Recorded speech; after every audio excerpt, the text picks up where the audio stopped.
गीता सत्संग में आप सभी का स्वागत। जहां हम भगवत गीता के 10वें अध्याय को शुरू कर चुके हैं। सर को प्रणाम और निवेदन कि आज के गीता सत्संग की शुरुआत करें। ओम वसुदेव सुतं देवं कंस चाणूरमर्दनम देवकी परमानंदम कृष्णं वंदे जगद्गुरुम। सभी को बहुत बहुत प्रणाम। कल हमने श्लोक नंबर 3 10वें अध्याय से किया था, जिसमें भगवान ने कहा था कि जो यो माम जमनांदि जमनादिम च वेत्ति लोक महेश्वरम असमूढ़ समर्त्येषु सर्वपापै परमुच्यते।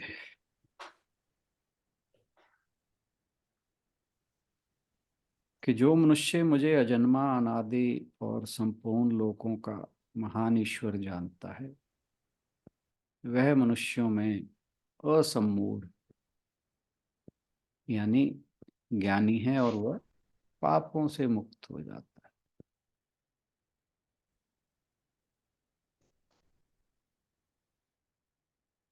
ये सारी सृष्टि भगवान की रची हुई है। सृष्टि का जब सृजन होता है, फिर उसका प्रलय होता है। सृष्टि के सर्जन से पहले भी परमात्मा है, सृष्टि के प्रलय के बाद भी है। इसलिए उन्हें अजन्मा कहा जाता। अजन्मा होने का एक और भी बात है कि जब भगवान साकार रूप पर लेकर इस धरती पर अवतरित होते हैं, तो ये कहा जाता है कि उनका जन्म नहीं होता, वे प्रकट होते हैं।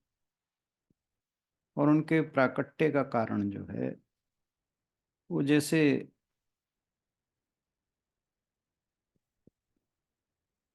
रूप धारण करते हैं, कोई अवतार धारण करते हैं, उसका कारण उनकी अपनी स्वयं की इच्छा शक्ति है। तो भगवान जो हैं, जैसे साधारण प्राणी जन्म लेते हैं, उनके जन्म का कारण उनके पूर्व जन्मों में किए गए शुभ अशुभ कर्मों के कारण से मनुष्यों का जन्म होता है। और भगवान जो हैं, वो अपनी प्रकृति को वश में करके स्वयं का सृजन करते हैं। तो इसलिए भगवान को अजन्मा कहा जाता है। वे जन्म नहीं लेते, क्योंकि वो जो कर्मों का सिद्धांत है उनके ऊपर लागू नहीं होता। अनादि इसलिए कि उनसे पहले और कुछ नहीं हुआ। और ये जितने भी लोक हैं, ब्रह्मांड हैं, इन सब के स्वामी केवल वही हैं। और जो व्यक्ति इस बात को जान जाता है, उसे ही ज्ञानी कहा गया है। और जैसे ही वो इस चीज का ज्ञाता हो जाता है, वो सर्व सब प्रकार के पापों से मुक्त हो जाता है। ये भगवान ने इस श्लोक में कहा है। इसके बाद हम आज श्लोक नंबर 4 और 5 इकट्ठे लेंगे और इससे पहले उन पर चर्चा करें। अशुभ एंड सिमरो के श्लोक पढ़। जी सर। बुद्धिर्ज्ञान सम्मोहः क्षमा सत्यम दमः शमः सुखम दुःखम भवो भावो भयं चाभयमेव च। अहिंसा समता तुष्टिस्तपोदानं यशो यशः भवन्ति भावभूतानां मत्त एव पृथग्विधाः।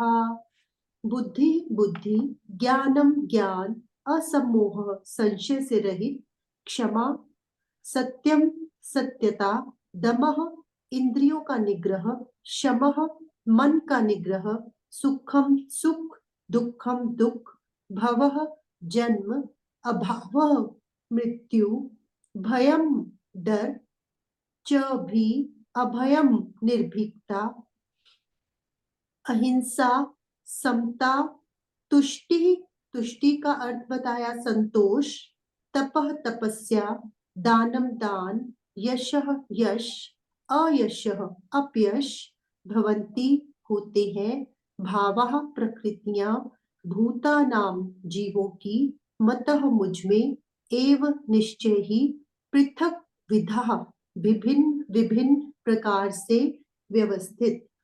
बुद्धि ज्ञान, असमोह, क्षमा, सत्य, दम, शम, सुख दुख, भव भाव अभाव, भय अभय, अहिंसा समता तुष्टि, तप दान, यश और अपयश। प्राणियों के ये 20 प्रकार के अलग अलग भाव मेरे से ही होते हैं। भगवान श्री कृष्ण बार बार अनेक प्रकार से अर्जुन को ये समझा रहे हैं कि इस संसार में जो भी जड़ चेतन इत्यादि सब कुछ है वह परमात्मा ही है, उसके अलावा कुछ नहीं है। वासुदेवम सर्वमिति स महात्मा सुदुर्लभ।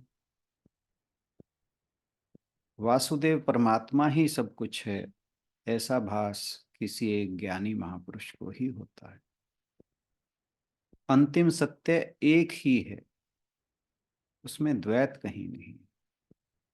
श्री कृष्ण कहते हैं कि मनुष्य के नाना प्रकार के भावों का मूल कारण भी परमेश्वर ही है। यानी जो इन श्लोकों में 20 प्रकार के भाव बताए गए हैं, वो कहते हैं कि इनका मूल कारण भी मैं ही। परमात्मा ही प्राणियों और उनके भावों में व्याप्त है। वास्तव में इस जगत प्रपंच में सब जगह केवल एक ही सत्ता, एक ही दिव्य सत्ता व्याप्त है। पदार्थ स्थूल हैं, पदार्थों से सूक्ष्म क्रिया है और क्रिया से भी सूक्ष्म भाव है।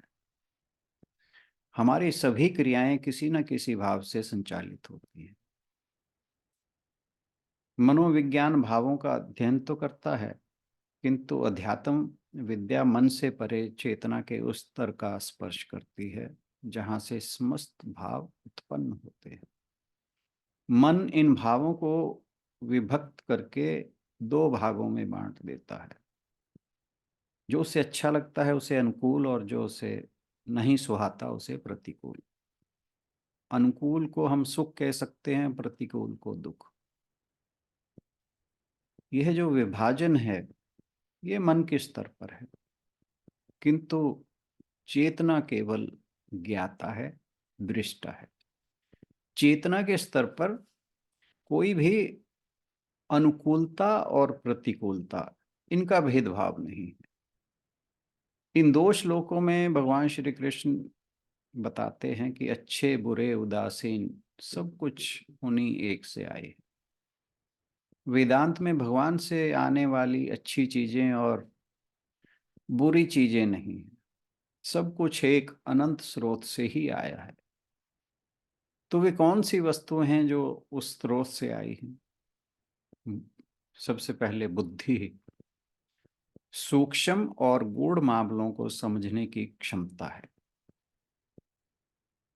ज्ञान आत्मा का विवेक है, जड़ चेतन वस्तु के भेद को अनुभव करने वाला निश्चय वे ज्ञान है। भगवान ने गीता के 13वें अध्याय के 7वें श्लोक से लेकर 11वें श्लोक तक ज्ञान का वर्णन किया है। मनुष्य का जन्म पाकर मैं कौन हूँ, मेरे आराध्य देव कौन है, तथा ब्रह्म जीव माया तत्व क्या है, इन विचारों की ओर, ये विचार ही ज्ञान की ओर लेकर जाते हैं। ये सब भगवान की कृपा से प्राप्त होता है। फिर आता है असम्मोह।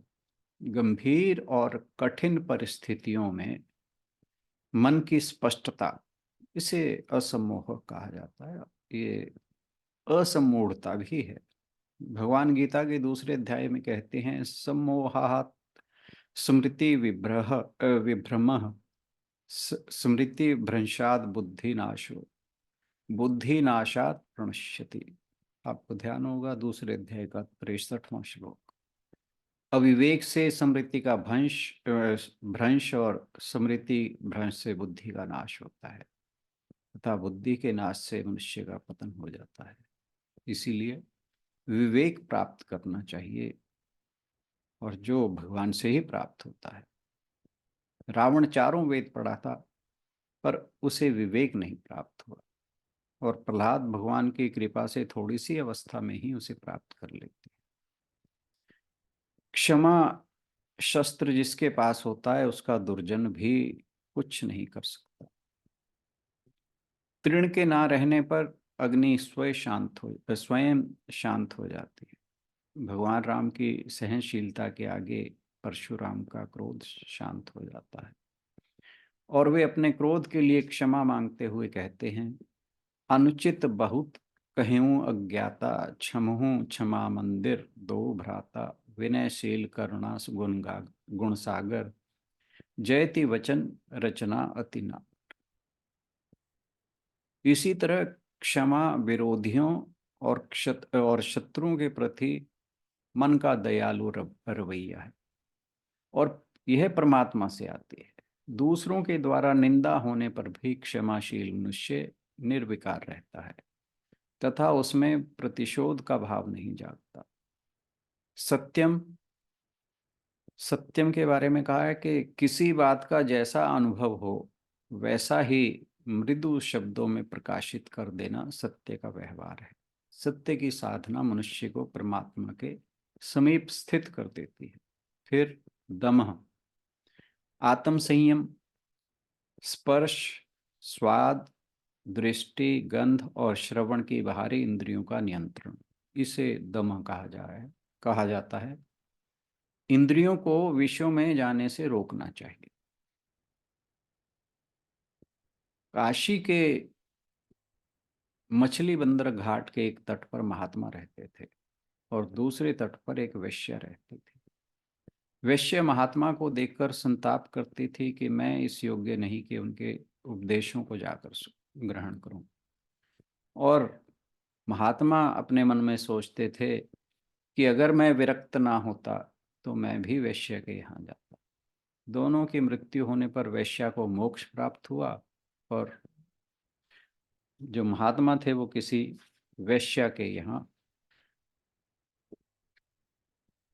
एक शब्द यहाँ पे यूज हुआ है, मैं उसे यूज नहीं करना चाहूँगा, वैश्य के यहाँ जो काम करने वाले होते हैं पुरुष, उनके रूप में हो। इसलिए मन में इंद्रियों के विषयों का स्मरण नहीं करना चाहिए। फिर आता है क्षमा, मन का निग्रह, यानी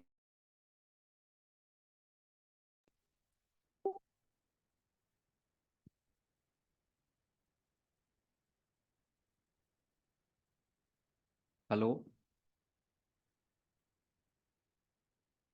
कहाँ से कटा है? मन का निग्रह सर बता रहे थे, जो शम आपने बताया। हाँ जी।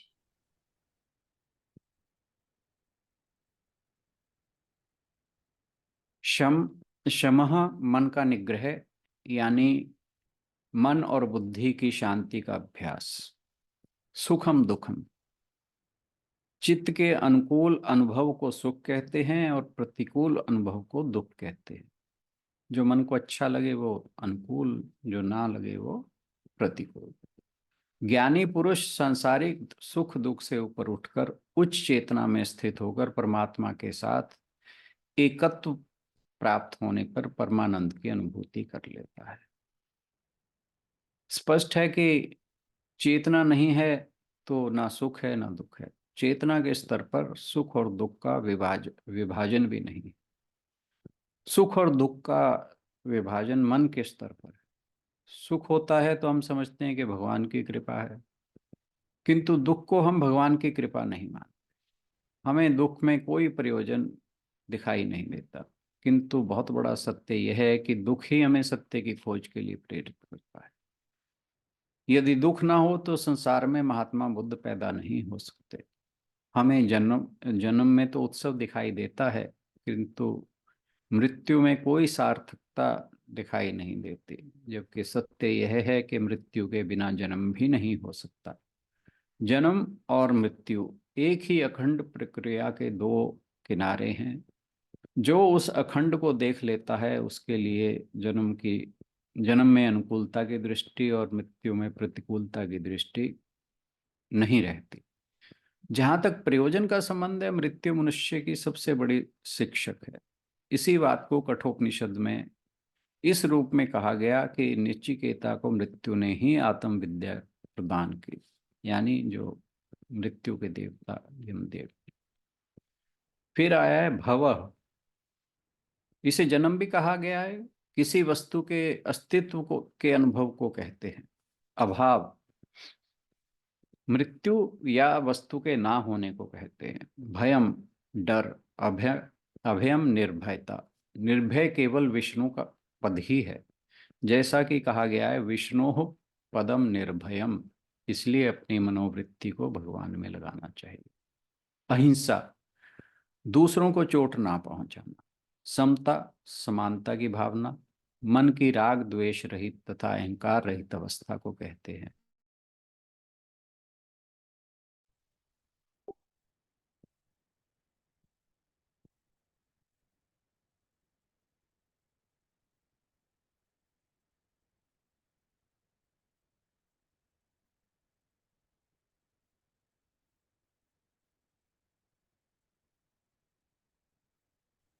समता समानता की भावना मन की राग द्वेष रहित तथा अहंकार रहित अवस्था को कहते हैं, जो वांछनीय और अवांछनीय घटनाओं के बीच मन की संतुलन की स्थिति कहलाती है। तुष्टि संतुष्टि प्राप्त को ही पर्याप्त समझकर संतोष धारण करना संतुष्टि है। संतोष के बिना मन में शांति नहीं होती। परमात्मा का विधान मानकर उसे सहर्ष स्वीकार करना उत्तम संतोष है।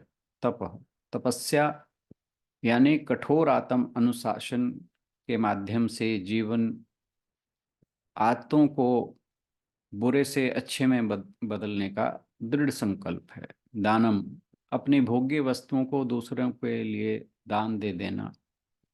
दूसरों के लिए दे देना, यही दान है। दान देना समाज का ऋण चुका देना है। यश शुभ कर्म किए जाने पर अर्जित लोक प्रशंसा अथवा कीर्ति को यश कहते हैं। और अयश बदनामी अशुभ कर्म द्वारा प्राप्त लोक निंदा या अपकीर्ति को अपयश कहते हैं। यश अपयश द्वारा मनुष्य का लौकिक मूल्यांकन होता है, किंतु उत्तम पुरुष यश अपयश से भी ऊपर उठकर आत्म कल्याण एवं आत्म संतुष्टि के लिए सहज भाव से सत्कर्म करता है। भवन्ति भाव भूतानां मत्तेव पृथग विधा। सभी प्राणियों के विभिन्न प्रकार के ये गुण केवल मुझसे ही उत्पन्न होते हैं। ना केवल अच्छाई बल्कि जिसे आप बुराई कहते हैं वह भी एक ही स्रोत से आती है। अक्सर लोग बोलते हैं कि भगवान से बुराई कैसे आ सकती है। वास्तव में बुराई और अच्छाई दोनों सापेक्ष हैं। जो एक के लिए अच्छा है वह दूसरे के लिए बुरा हो सकता है। जो बात अभी आपके लिए अच्छी है हो सकता है कुछ समय बाद बुरी हो जाए। इसलिए वेदांत ने कभी अच्छे और बुरे के बीच पूरी तरह अंतर नहीं किया। वे सापेक्ष हैं और ये हम आज रोज देख रहे हैं। मान लीजिए उदाहरण के लिए हमारे अंदर से कार्बन डाइऑक्साइड बाहर निकल रही है, यह हमारे लिए बुरा है, लेकिन यह पेड़ पौधों के लिए बहुत उपयोगी है। इसी प्रकार शाम में जहर सांप के लिए कोई बुराई नहीं है। यह केवल उसी के लिए बुराई है जिसे सांप काटता है। सांप में यह उसका अपना ही एक हिस्सा है, उसका अपना स्वभाव है, और यही जहर हमारे लिए दवा के काम आ सकता है। तो इस तरह हमारे ऋषि मुनियों ने सदियों पहले ही खोज लिया था कि अच्छाई बुराई सापेक्ष है, केवल एक ही पूर्ण है, और वे हैं स्वयं भगवान। जो आग इंसान को जलाती है वह कड़ाके की सर्दी में आपको गर्मी भी दे सकती है। अग्नि ना तो अच्छी है ना तो बुरी। तो इस दुनिया में हर चीज का अपना अपना प्रभाव होता है। इन दो श्लोकों में यहाँ हर चीज का उल्लेख उन भगवान से आने के रूप में किया गया है। आज आप जो कपड़ा पहनते हैं, जो आप भोजन लेते हैं, जो गंदगी आपके आसपास पाते हैं, आपके अंदर की पाचन शक्ति, ये सब सूर्य से आने वाली ऊर्जा की अभिव्यक्तियों के अलावा और कुछ नहीं है। यह अनेक के पीछे एक की अद्वैत दृष्टि का आधार है। यदि आप यहाँ अनेक पाते हैं तो आप अनेक को एक से ही आते हुए पाएंगे। ये दो श्लोक आपको बताते हैं, मत तेव, वे मुझसे ही आए हैं, पृथक विधा, अलग अलग रूपों में, इस जीवन और पिछले जन्मों में अपने कर्मों के माध्यम से मनुष्य सतचित आनंद की सकारात्मक और नकारात्मक अभिव्यक्ति का साधन बन जाता है। यहाँ भगवान अर्जुन को एक और सत्य बताते हैं, ये सभी गुण भगवान के हैं, केवल उसी से, अन्य किसी से नहीं। जो लोग सांसारिक सुखों का आनंद लेते हैं उनके लिए शाश्वत और आनंददायक प्रतीत होते हैं, परंतु ऐसे कामुक चित्त लोगों का महान आनंद केवल क्षणिक रूप में ही मिलता है। उनका आनंद थोड़े समय के लिए रहता है। अस्तित्व मात्र परमात्मा का रूप होने के कारण हमारे प्रेम का पात्र है, उसमें कुछ भी है नहीं है। इसलिए श्री कृष्ण ने जहाँ सुख संपन्नता, अभय और यश को अपने से अर्थात भगवान से उत्पन्न बताया है, वहीं दुख, अभाव, भय और अपयश को भी अपने से ही उत्पन्न बताया है। मन सदा दुविधा में रहता है। जब मन ये सोचता है कि ये ठीक है, तभी वह यह भी सोचता है कि यह ठीक नहीं है। उसका परिणाम यह होता है कि हम आज जिसे अपना मित्र मानते हैं, 2 दिन बाद ही वह अपना शत्रु लगने लगता है, और जो आज शत्रु लग रहा है, कल ही वह हमें अपना मित्र लगने लगता है। कारण यह है कि मन कभी अखंड को पकड़ ही नहीं पाता। यह जिस खंड को आज पकड़ता है, कल ठीक उसके विपरीत खंड को पकड़ लेता है। इसलिए शत्रु मित्र और मित्र शत्रु बन जाते हैं। जो मन के पार जाकर देख सकते हैं वे अखंड को देख लेते हैं। उनके लिए ना कोई मित्र रहता है, उनके लिए ना कोई शत्रु रहता है, उनकी समदृष्टि हो जाती है। मन सदा खंड को देखता है, इसलिए चंचल रहता है। अस्तित्व के एक खंड से दूसरे खंड पर जाना ही चंचलता है। जब हम अखंड को देखते हैं तो इस चंचलता का कोई कारण नहीं रहता। अखंड कहें, अस्तित्व कहें, परमात्मा कहें, ये सब एक ही है। हम आत्म सम्मोहन के द्वारा कभी अपने आप को दीनहीन मान लेते हैं और कभी अपने आप को संसार के सर्वश्रेष्ठ प्राणी होने की के अहंकार से भर जाते हैं और अलग अलग प्रकार के दिवा सपनों में खोए रहते हैं। दिवा सपनों के कर्म का टूट जाना भी असम्मोह है। जब अखंड का बोध होता है, निर्णय दृढ़ होता है, सत्य का अनुभव होता है और दिवा स्वप्न टूट जाते हैं, तो वे समस्त सद्गुण स्वयं उत्पन्न हो जाते हैं, जिनका उल्लेख गीता में भगवान श्री कृष्ण ने किया है। वे सद्गुण हैं क्षमा, सत्य, दम, क्षम, अभय, अहिंसा, समता, संतोष, तप और दान। ये सद्गुण ऊपर से आरोपित नहीं किए जाते, बल्कि उस साधक में स्वयं प्रकट हो जाते हैं, जो अपने आत्म स्वरूप में स्थित होने के कारण सुख दुख से ऊपर उठ जाता है।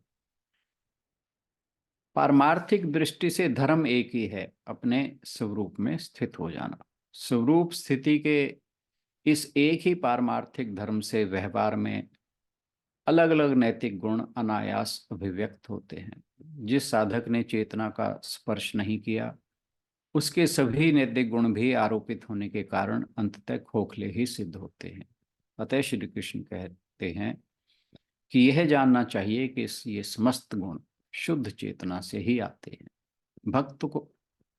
एक भक्त को इनमें से किसी भी गुण से आसक्त नहीं होना चाहिए। चाहे वे सुखद हों या दुखद। भक्त का उद्देश्य भगवान से जुड़ना यानी अज्ञानता से बाहर निकलना है। अज्ञानता के कारण व्यक्ति भगवान के इन गुणों से जुड़ जाता है। हालांकि यदि आप इससे ऊपर उठना चाहते हैं तो आपको इन गुणों में आसक्त नहीं होना चाहिए। आध्यात्मिक मार्ग पर आपकी साधना के माध्यम से कई प्रकार के सिद्धियां उत्पन्न होती हैं और आपके अंदर ये प्रकट होने लगती हैं, लेकिन ये सिद्धियां लक्ष्य नहीं होनी चाहिए। लक्ष्य ईश्वर प्राप्ति होना चाहिए और कुछ नहीं। प्रकट हुई इन सिद्धियों का उपयोग दूसरों के भलाई के लिए करें, लेकिन उन्हें एक तरफ रख दें, उन्हें उन पर ध्यान न दें। अक्सर आप आध्यात्मिक लोगों को देखते हैं कि जब उन्हें दूरदर्शिता का आभास होता है तो वे खुद को ज्ञानी मानने लगते हैं और कहते हैं कि मुझसे बेहतर कोई नहीं, हर किसी को मेरी बात ही सुननी होगी। ऐसे बहुत से लोग हैं, उन्हें इस बात का एहसास नहीं कि भगवान ने उन्हें दूसरों की मदद के लिए ये सिद्धियां दी हैं। वे भ्रमित हो जाते हैं, भले ही आध्यात्मिकता के इस स्तर तक पहुंच जाएं। ये वास्तव में आध्यात्मिकता के बहुत ऊंचे स्तर स्तर का नहीं, बल्कि एक कदम का पा लेना है। हालांकि इस भ्रम के परिणाम स्वरूप फिर वे आगे नहीं बढ़ पाते। यहाँ भगवान कहते हैं कि ये सभी गुण मेरे हैं, लेकिन ये मैं नहीं हूँ। यदि तुम मुझे चाहते हो तो इन सिद्धियों को भूल जाओ जो और परम की ओर लक्ष्य करो। क्या आप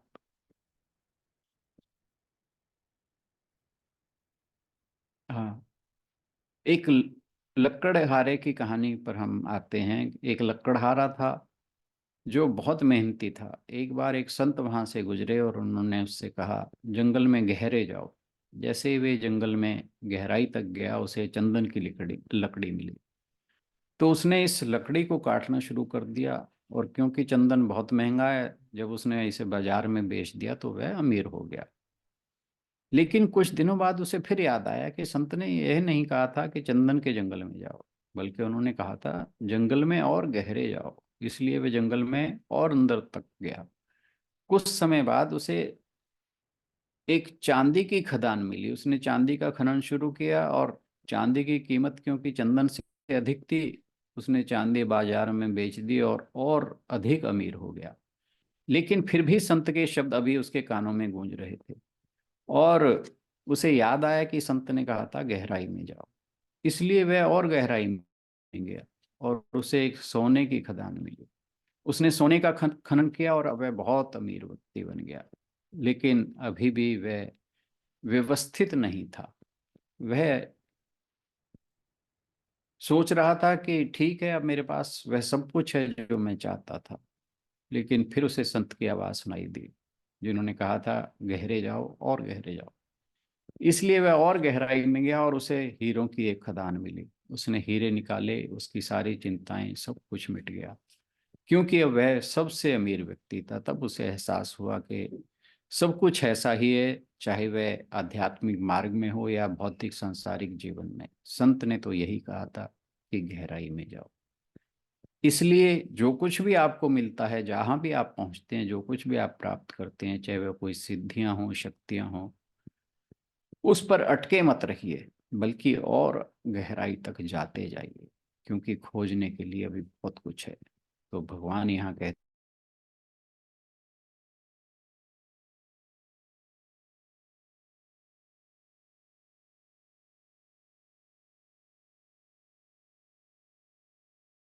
पहुंच गए।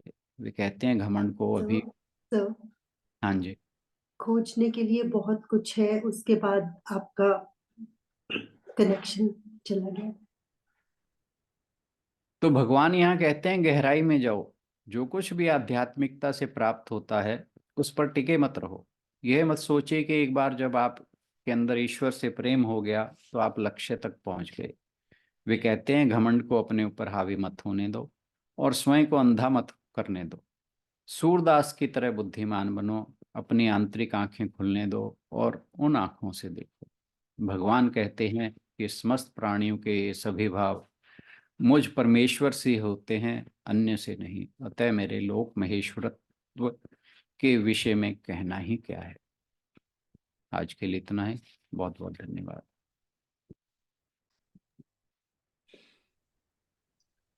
हर रोज की तरह बहुत सुंदर व्याख्या आज की भी। और लकड़हारे की कहानी तो बहुत ही सुंदर है और बहुत हमें प्रेरित करती है इस बात के लिए कि हम जहाँ जहाँ तक भी पहुंचे हैं हमें उससे संतुष्ट वैसे नहीं होना है, क्योंकि उससे आगे भी बहुत कुछ है अभी जानने के लिए। और जितना हो सके उतना हमें आगे बढ़ने का हमेशा प्रयास करते रहना चाहिए। आप लोग यदि आज के श्लोकों को लेकर कुछ कहना चाहें तो आपका स्वागत है। Take away at least in 1 or 2 lines.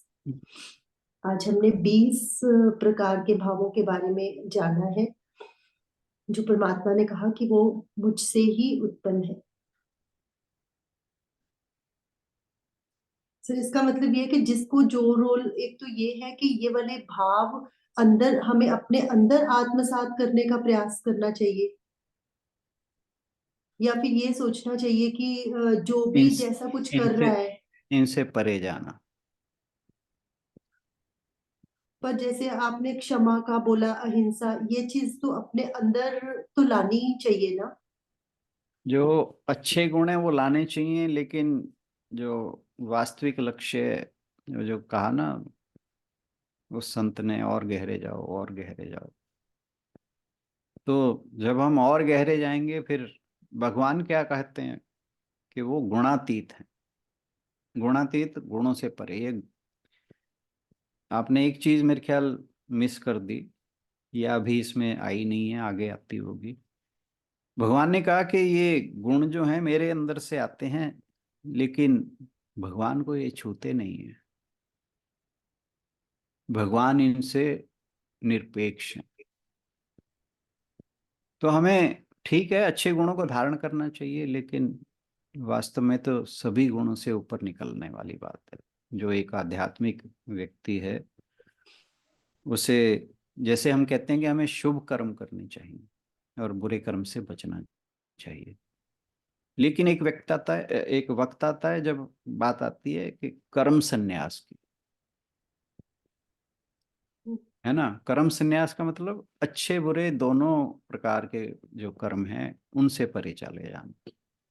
इसी प्रकार गुणातीत होने का मतलब है हर प्रकार के गुण, चाहे वे अच्छे हों चाहे बुरे हों, उनसे परे निकल जाना। सर मतलब मुझसे मैं जो बात कर रहा हूँ वो बड़ी ऊंची लेवल की बात कर रहा हूँ। हम अभी उस लेवल तक नहीं पहुंचे हैं। अभी तो हमें वही है कि जो अच्छे गुण है उन्हें धारण करने की कोशिश करनी चाहिए, और जो बुरे गुण है उनसे निजात पाने की कोशिश करनी चाहिए। वही धीरे धीरे हमें गुणातीत होने की ओर ले जाएंगे। मतलब सर जो जैसे आप कह रहे हो कि अभी हमारी तो इनिशियल स्टेज है, तो अभी मतलब इन इन गुणों को तो प्राप्त हमें करना ही है। Yes but yes. अगर हम उसको अदरवाइज गुणातीत होने को ले तो ये मतलब भी इसका हो सकता है कि जो भी हम संसार में अच्छा बुरा देखते हैं, तो जो कहते हैं ना जैसे पाप से घृणा करो पापी से नहीं, तो वो हम्म। वाला भी यहाँ पे इम्प्लीमेंट हो सकता है कि हम जैसे हेट करने लगते हैं ना लोगों को हाँ देख के कि बिल्कुल वो ऐसे बिल्कुल क्यों बिल्कुल कर रहा बिल्कुल बिल्कुल बिल्कुल। है ना। हेट भी, अब ये नेगेटिव कन्नोटेशन होगी ना एक किसी भी जो गुण की कहें हम, तो नेगेटिविटी से तो हमें बचना ही है। हमें नकारात्मकता से तो बचना ही है। जो भी नकारात्मक गुण है उनसे तो परे जाना ही जाना। बट सर जैसे जैसे इन्होंने कहा कि सब गुण मेरे से ही पैदा हुए हैं, तो मतलब जो कोई गलत काम कर रहे हैं वो भी भगवान जैसे कहते तो यही है ना कि भगवान जी की कठपुतली है, जो भगवान जी करते करवाते जाते हैं वो सब करते जाते हैं। तो इसका मतलब वो भी भगवान जी ही करवा रहे हैं उनसे। आपने एक बात बीच में मिस कर दी। आशु,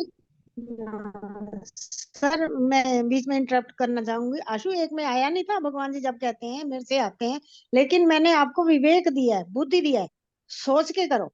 वो तो आया ही है, बट अदरवाइज मतलब जो जो नहीं करते उसके लिए, जो करते हैं गलत उनके लिए उनका दोष नहीं है। क्यों नहीं है? उनका दोष क्यों नहीं है? फिर तो जो कर्म का सिद्धांत है वही जो है गलत साबित हो जाएगा। हरिओम जी। तभी हरिओम तभी जी। तो कर्म बंधन कोई बनते हैं ना, आशु। जैसे अभी, हाँ जैसे अभी बताया, विवेक क्यों दिया? विवेक इसलिए दिया ना कि तुम डिसाइड करो। हाँ जी। विवेक का मतलब क्या? कि अच्छे और बुरे को डिफरेंशिएट करो। विवेक इसीलिए दिया ना। तो ये हम नहीं कह सकते कि गलत भी उन्होंने करवाया, सही भी उन्होंने कराया, ऐसे नहीं।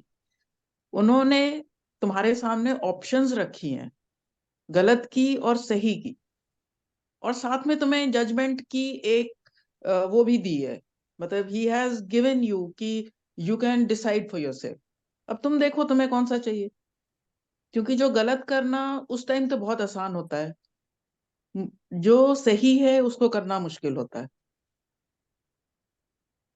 तो आसान की तरफ जाते हैं, आसान की तरफ वो सामने सब कुछ दिखता है कि अरे ये थोड़ा सा कुछ करो काम हो जाएगा, मेरा फायदा होगा। आई मीन आप अपना विवेक यूज नहीं करते हो ना। विवेक तभी तो दिया।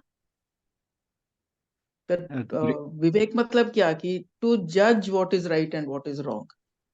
He has given you that capability. आप उसको यूज करो।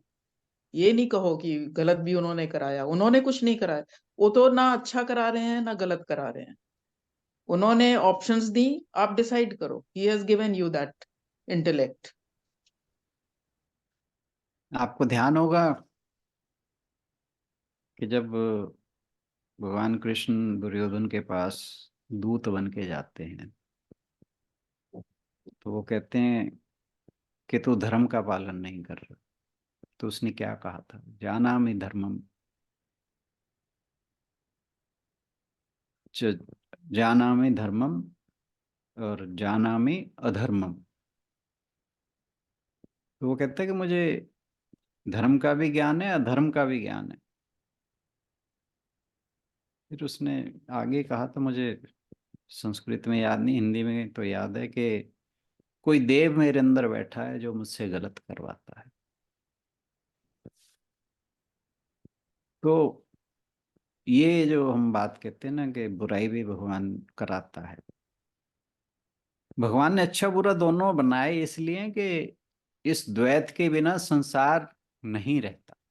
संसार में द्वैत दोनों, मतलब दोनों के अस्तित्व के बिना संसार का अस्तित्व नहीं है। जहां द्वैत आ जाता है तो हम संसार से परे चले जाते हैं, हम संसार से ऊपर उठ जाते हैं। लेकिन ये कहना कि बुराई जो है अगर मैं कर रहा हूं, ये ठीक है कि भगवान ने बुराई भी बनाई है। जहाँ एक तरफ राम जो है पैदा होते हैं, अवतार लेते हैं, दूसरी तरफ रावण भी अवतार लेता है या पैदा होता है। दूसरी एक तरफ जहाँ श्री कृष्ण अवतार लेते हैं, वहीं वहाँ जो कंस। कंस है वो भी आता है। ठीक है ना? तो लेकिन अब अगर कंस कहे कि भाई मैं तो बुराई जो कर रहा हूँ अब तो आपने ही बनाई है इसलिए कर रहा हूँ, तो वो ठीक नहीं। ये जो अच्छाई और बुराई भगवान ने बनाई है ना, ये इसीलिए बनाई है कि हम ये जाने कि अच्छाई क्या है और बुराई क्या है, और बुराई को हम छोड़ दें, अच्छाई को पकड़ लें। इसलिए भगवान कहते हैं कि एक पहले श्लोकों में आया हुआ है ये बात कि अपने अंदर विवेक जागृत करें। वो हंस की कहानी नहीं है, राजहंस, कि वो जो दूध दूध पी लेता है और पानी छोड़ देता है। तो ये हमारे लिए कोई एक्सक्यूज नहीं हो सकता कि भगवान ने बुराई बनाई है इसलिए हम बुराई करें। और एक तरफ तो ऐसे ही कहा जाता है ना सर कि जैसे मूवी में डायरेक्टर जैसा भी रोल देता है उसे वैसा करना पड़ता है, तो भगवान जी भी ऐसे डायरेक्टर है, उन्होंने जिसको जो रोल दिया है, रावण को वो रोल दिया था तो इसीलिए उसने ऐसा किया। मैं मूवी की बात पे आता हूँ। मूवी में जो डायरेक्टर रोल देता है, एक एक्टर को वही रोल करना होता है। हम्म, लेकिन जो अच्छा एक्टर होता है ना, वो डायरेक्टर की दी हुई जो डायरेक्शंस होती हैं उनसे भी ऊपर उठ के काम करता है। हम्म। पर करेगा तो जो वही ना, जो जैसे उसे जिसे हम मारने के लिए जिसे हम बोला तो। कहते हैं ना जी, वो बहुत शानदार एक्टर है। वो शानदार एक्टर इसलिए बना कि जो डायरेक्टर ने दी थी, उसने उनसे भी आगे जाके काम किया।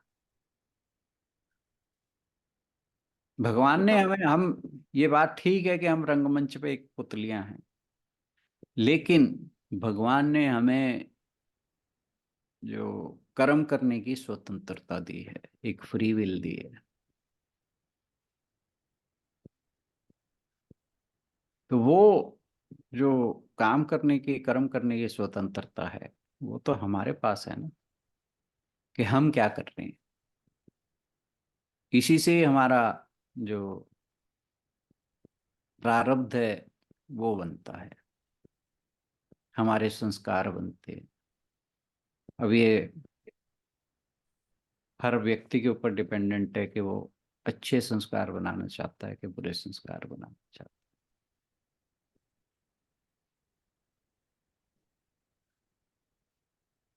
तो there is no escape route. Geetanjali बहन कुछ कहना चाह रही थी। Hariom sir, Hariom everyone. Sir ये जो रावण का एग्जाम्पल अभी मतलब हम डिस्कस कर रहे थे, उसी के बारे में बोलना था कि जब रावण भोले शंकर की तपस्या करते हैं, पहले तो वो उनपे विजय पाने जाते हैं, लेकिन जब भगवान शंकर उनका घमंड तोड़ देते हैं, तो वो उनकी उपासना करते हैं और बोलते हैं कि आज से रावण उन्हें बोलता है कि आज से आप ही मेरे आराध्य हैं, क्योंकि मतलब आपने मेरे घमंड को चूर किया है। तो भगवान प्रसन्न होकर बोलते हैं कि मैं तेरी भक्ति से प्रसन्न हूँ, और वो उसे रावण नाम देते हैं उस वक्त।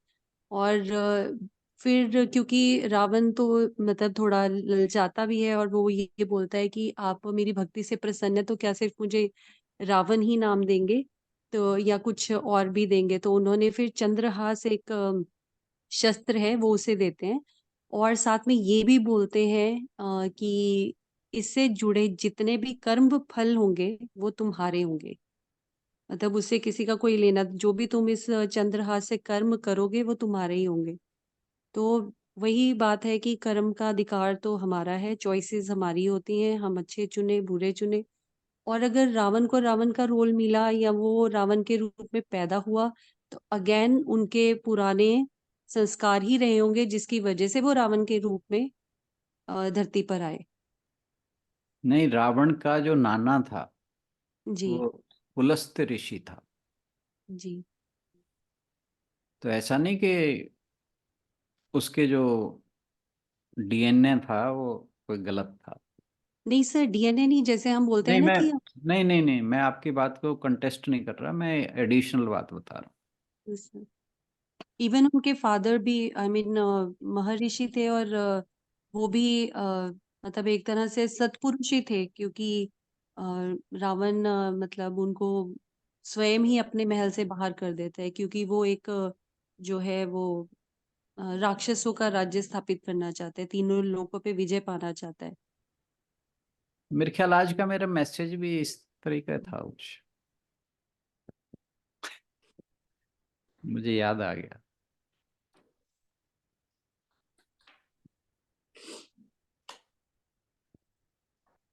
इसके जो लास्ट पैराग्राफ था वो यही था।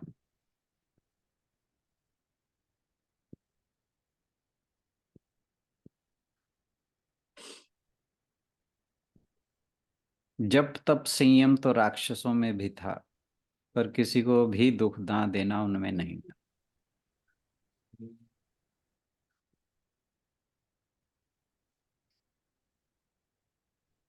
तो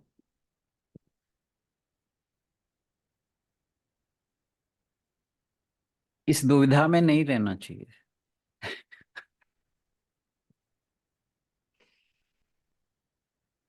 ब्रह्म की स्थिति जो है वो, उसमें रहना एक आध्यात्मिक व्यक्ति के लिए ठीक नहीं है। जितना जल्दी निकलो निकलना चाहिए।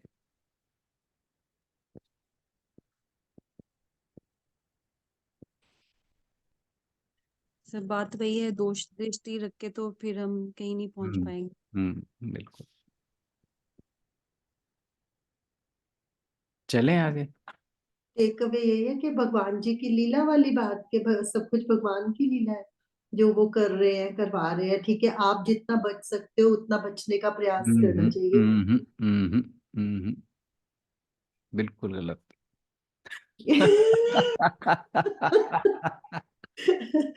सर हम तभी तो परेशान होते हैं क्योंकि हम उसके अंदर उलझ जाते हैं कि ये ऐसे क्यों कर रहा है, ये ऐसे, तो इसका तो यही सीखने को मिला ना इससे कि जो कुछ भी हो रहा है, ठीक है, खुद पे आप इम्प्लीमेंट कर सकते हो, आप किसी और पे थोड़ा इम्प्लीमेंट कर सकते हो उसको। नहीं, हम इम्प्लीमेंट तो किसी पे कुछ नहीं कर सकते। हमें जो अपने पे कुछ तो भी कर करना है, सकते हैं। करना तो अपने ऊपर ही है। हम्म। पर हमारे लिए ये कोई एस्केप रूट नहीं हो सकता कि भगवान करवा रहा है, फिर तो जेल में कोई जाएगा नहीं ही। सर, सर वो दूसरे को देखने के लिए कह रही हूँ कि अगर दूसरा कुछ, अगर कभी कभी होता है ऐसे, तो फिर उसको अगर ये सोच लिया जाए कि भगवान जी करवा रहे हैं, तो वो बुद्धि यूज नहीं कर रहा, वो उसका उसका कर्म है ना, आप बिल्कुल उसमें। बिल्कुल नहीं, फिर वहीं पे फिर बात आ जाती है। भगवान ने अर्जुन को क्या कहा कि ये ज्ञान मैं तुझे इसलिए दे रहा हूँ कि तू दूसरों में दोष दृष्टि नहीं रखता। हम्म। हमारे अंदर समस्या क्या है कि हम दूसरों के दोष देखते हैं। हमारे अंदर कितने दोष हैं हम इसके तरफ कभी देखते ही नहीं। ये सबसे बड़ी समस्या है। हम जजमेंटल हो जाते हैं, अपने आप को जज कभी नहीं करते। हमें जो कुछ भी सुधार करना है, दूसरों में नहीं करना, अपने में करना। दूसरा क्या कर रहा है, चाहे वो आपका पति हो, आपकी पत्नी हो, आपका पुत्र हो, आपका माता पिता हो, इससे क्लोज तो कुछ नहीं आ सकता ना। बाकी संसार की बात, समाज की बात छोड़ दो। तो हमें वो क्या कर रहे हैं इसके ऊपर भी ध्यान ध्यान देने की जरूरत नहीं है। उन्हें एक अच्छी बात बताओ, पर करवाना आपके हाथ में नहीं है, क्योंकि ये उनका कर्म है। स्वधर्म का पालन और एक करना है आपने। सर एक चीज और कि हम इम्प्लीमेंट तो नहीं करेंगे ना, अपने ऊपर भी हम इम्प्लीमेंट नहीं करते हैं। You work on your self, नहीं, यू ये तो डोंट इम्प्लीमेंट इम्प्लीमेंट होना ही, इट ऑन योर सेल्फ। ये तो इम्प्लीमेंट करना ही हुआ कि हम अपने ऊपर क्या इम्प्लीमेंट कर रहे हैं। हाँ, दूसरों के ऊपर हम इम्प्लीमेंट नहीं कर सकते।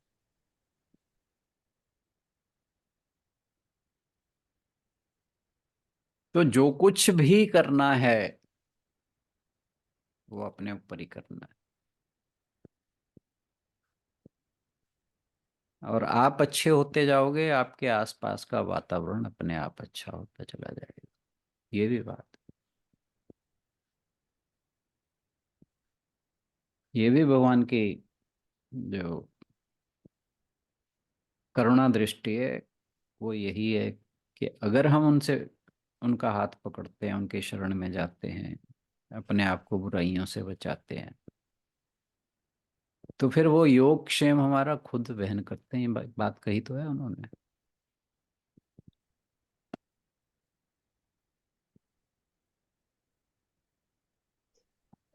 सर ये भी तो कहा है, योगक्षेम तभी वहन करेगा जब हम समर्पण करेंगे। नेचुरली, कंस का योग क्षेम थोड़ी उन्होंने वहन किया था। वही बात है ना, जब समर्पण ही नहीं कहेंगे, करेंगे, हम सोचेंगे हम ही कर रहे हैं, हम ही कर रहे हैं, ये हो रहा है वो हो रहा है, तो फिर थोड़ा योगक्षेम भगवान वहन करेंगे। चलें जी। चलिए, इससे आगे की चर्चा कल जारी रखेंगे। सभी की ओर से राणा सर का बहुत बहुत धन्यवाद, और इसी के साथ समापन की ओर बढ़ते ओम पूर्णमदः पूर्णमिदं पूर्णात् पूर्णमुदच्यते पूर्णस्य पूर्णमादाय पूर्णमेवावशिष्यते। ओम शांति शांति शांति। हरि ओम। सभी को बहुत बहुत प्रणाम। आज के सत्संग में आने के लिए बहुत बहुत धन्यवाद। Thank you everyone. कल मिलते हैं अगले श्लोक के साथ। Thank you everyone.